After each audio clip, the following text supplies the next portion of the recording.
Hey everyone, and welcome back to my channel, or if you're new here, my name is Josh, and in today's video I'm going to be reviewing the Ally Everyday Cashback Mastercard.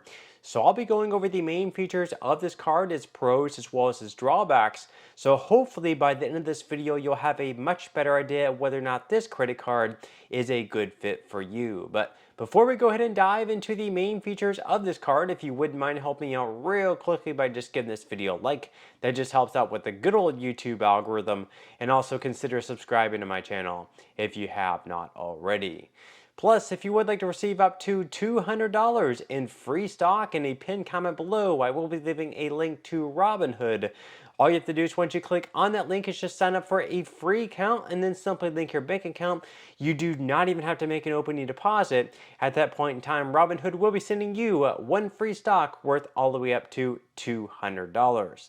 Okay, so diving right into the main features of this card. First off, we are going to be discussing cash back and how you can earn it with this card. So starting out, you will be receiving 3% cash back at gas stations, grocery stores, and drugstores. That means that for every $100 you spend at gas stations, grocery stores, and drugstores, you in return will be receiving $3 in cash back from Ally.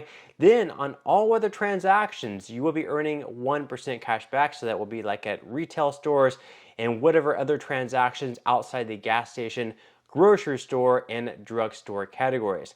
Now, as far as the spend bonus goes, unfortunately with this credit card, at least at this point in time, they are currently not offering any type of welcome or spend bonus. Now, exactly what this is basically certain credit card companies will offer a spend bonus. They'll offer, let's say, like if you spend $1,000 within the first 3 months of having the card, in return, as an incentive for signing up for their credit card, they will be giving you a $200 bonus for using their card for at least $1,000 in transactions within the first 3 months, or something along those lines. That would just be as an incentive to sign up for their card in hopes that you continue to use it and maybe not be able to pay off your statement balance in full. That way they can charge interest and actually make more money off of you than the $200 that they would be giving out. Now, unfortunately, like I mentioned, Ally Bank is currently not giving out a spend bonus with this credit card at this point in time. That, of course, is one of the big drawbacks of this card. But of course, even though that is a drawback, there are some other positives with this card. So just jumping right into it, there are no surprise fees with this credit card, unlike with some other credit cards out there on the market. So for example, there are no foreign transaction fees. So if you happen to travel outside the country, this is definitely a credit card you can take with you and you won't be charged anything extra by Ally Bank for using it. Then on top of that, there are also no over the limit fees. So that's definitely a positive. There are no return payment fees. And also, if you make a late payment, even though there will be interest charges, there are not going to be any rate hikes. So that's definitely a positive as well. Also with this card, there's going to be zero fraud liability, which basically means that if someone steals your credit card or falls out of your wallet and someone picks it up and goes off and spends hundreds or even thousands of dollars with it, thankfully you will not be held liable to pay for those transactions because you did not authorize them. Then on top of that, you're also going to be receiving around-the-clock fraud monitoring. You can also lock your card instantly. That way, if you do lose the card, you can go right on their app or online and lock your card. That way, if someone does pick it up and goes off and uses it, it will not work. And then if you do find your credit card once again, maybe it's like buried in your couch or under your mattress or something like that, at that point in time, you can go right back into the app or online and once again unlock your card, and it will once again be good to use. And then finally, you also have the tap to pay technology, which makes it a lot easier to use. So now that we went over the main features of this card at this point in time, we are going to go ahead and dive into the APR and fees. And of course, that's also super important to know about as well. So starting out, your purchase APR is going to range anywhere between 19.99 to 29.99% based on your credit worthiness. Then as far as fees go, starting out on balance transfers, your balance transfer fee is going to be anywhere between $5 or 4%, whichever happens to be greater. So in the case you have a balance transfer of $200, in that case there is going to be a fee of $8. That's because the 4% is greater than the $5. Then as far as cash advances go on this channel, we usually recommend to stay far away from cash advances. This of course should not be considered financial advice, just my own personal reasons. Usually with them, you have a very high interest rate, plus of course you have to pay a lot of fees as well. But if you do decide to take out a cash advance, that fee on your cash advance is going to be either $10 or 5%, whichever happens to be greater. So if you do a cash advance of $500, that's going to be a fee of $25.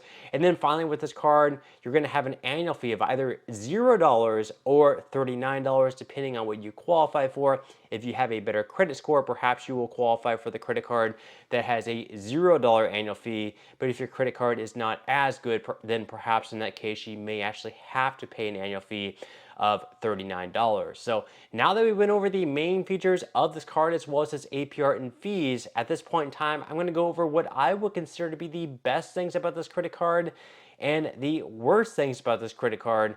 So we're going to start with the positives. The first thing, of course, is the fact that you can earn 3% in cash back at gas stations, grocery stores, and drugstores, which means, once again, if you spend $1,000 per month, let's just say hypothetically between those three categories, that is going to be $30 in cash back, which, let's face it, if you're paying with cash or a debit card or some other method, in that case, you would not be receiving any amount in cash back. So receiving $30 for spending $1,000, that is certainly pretty good. Also, you can get approved for this credit card with just fair to good credit. You don't need to have an excellent credit score, so it is going to be open to more people. Also, and finally, if you happen to pay late with some of the other credit cards out there in the market, they might hike your interest rate up quite a bit. With this card, you're not going to be experiencing a rate hike. So of course, that is a positive as well. So those are the good things about this credit card. Now, as far as the drawbacks go, the first drawback, of course, is the fact that this credit card is invite only. So you're only going to receive an invitation through your email or to your physical mailing address. You cannot go physically to the website and apply without an invitation. That is the first drawback. The second drawback is that you might possibly have to pay an annual fee of $39. And if you have to pay an annual fee, I really can't say this credit card is going to be worthwhile, because the third con of this credit card is the fact that they are currently not, at this time, not offering any type of welcome bonus. Maybe in their invitation, they might give you a code where you can actually earn a welcome spend bonus, but directly on their website at this point in time, they are not advertising any type of welcome spend bonus. So in that case, if you have to pay $39 for your annual fee and you are not receiving any type of welcome spend bonus and you're not receiving any other type of credits or incentives other than the 3% cash back at gas stations, grocery stores, and drugstores, it's going to make a very hard case to make this credit card worthwhile, especially considering there are other credit cards out there that do not have an annual fee that actually offer the same or better for the cash back and offer a spend bonus. So just to sum things up here, even though all in all it is a pretty solid card for gas, grocery stores, and drugstores, it's not the greatest. But once again, if you do have to pay the $39 annual fee and you're not receiving like any type of invitation for a welcome spend bonus, in that case, I would probably not apply. However, if you get this card and there's no annual fee and you just have a fair to good credit and you want to improve your credit score, then perhaps this credit card could make a good bit more sense to you. But that's all we have for today's review. I certainly hope that you enjoyed and found value out of it. If you did, again, I would greatly appreciate it if you could give this video a like. Consider subscribing to my channel if you have not already, and I will see you in the next video.